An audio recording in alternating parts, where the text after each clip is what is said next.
সব রেডি। বাড়ি ঘরের রুম সাজানো কেন? মানে আগামী শুক্রবার তোমার বিয়া। আমার বিয়ে?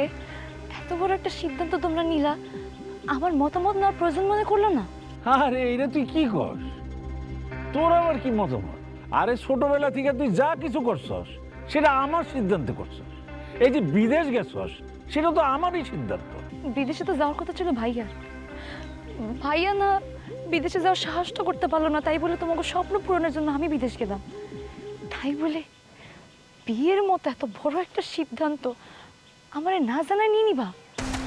আমারে জানানোর প্রয়োজন মনে করলা না? আমরা খুব ভালো করেই জানি যে আমরা যা সিদ্ধান্ত নিব তাতে তুই রাজি হবি, অমত করবি না। আমার পক্ষে বিয়ে করা সম্ভব না।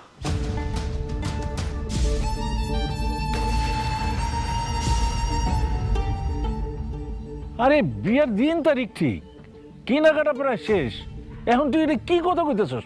মারে, আমরা যা সিদ্ধান্ত নিছি তোকে ভালোর জন্য নিছি, তোকে দুজনের মঙ্গল হইব। কিন্তু মা, আমি বাড়িতে পা রেখে সারতে পারলাম না, এখনই আমার বিয়ে পিড়িতে বসতে হবে। এটা অসম্ভব। এই যে আপনিই বা কেমন মানুষ? জানা নাই শোনা নাই আপনার সাথে কি আমার পরিচয় আছে? ওনাদের কথা শুনে আপনি বিয়ে করতে রাজি হয়ে গেলেন? পড়িয়ে সত্যি করে বলেন তো, আপনি আমাকে বিয়ে করতে চাচ্ছেনটা কেন?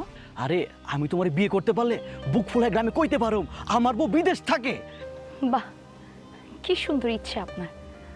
আপনার এই ইচ্ছেটা পূরণ করার জন্য হলেও তো আপনাকে আমার বিয়ে করা উচিত। কিন্তু আমি তো বিদেশ যাব না। বিদেশ যাবি না মানে? এই পড়ি, কি উল্টাপাল্টা কথা কইতেছস? তোর মাথা কি ঠিক আছে? বিদেশ যাবি না কেন তুই? মা, আমি যে কোম্পানিতে চাকরি করতাম সেই কোম্পানিতে মালিকানা ঝামেলা হওয়ার কারণে কোম্পানি বন্ধ করে দিছে। কিন্তু তারা একটা সুন্দর ব্যবস্থা করছে, তারা নিজের থেকে টিকিট কেটে আমাদের দেশে ফেরার ব্যবস্থা করে দিছে। ওখানে না চাকরি পাওয়াটা তো সহজ না আম্মা, তাই আমার বিদেশ ফিরে যাব না, যা করার আমি দেশেই করব।